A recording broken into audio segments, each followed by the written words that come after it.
Hey guys, welcome to Texture's tutorial. Today we are going to talk about how to find the link on Monopoly Go. It is a step-by-step guide to follow easily. And don't forget to hit the like and subscribe button. So let's dive right in. First things first is to open your Monopoly Go app on your device and make sure you're logged into your Monopoly Go account. Then once you're logged in, you should land on the main screen.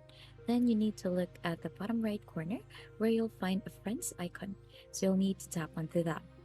You'll now be on the friends screen and here's where you can invite your pals to play. Now if you head onto the bottom part in there, you have a couple of options. You can either click on the first link provided to invite friends or connect your Facebook account for more invitation choices. So if you want to send a link to one specific person, just click on invite within the Monopoly Go app and this will generate an invite link that you can share.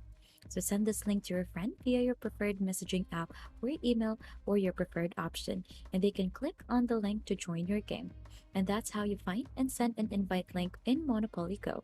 It is a great way to bring your friends into the Monopoly fun.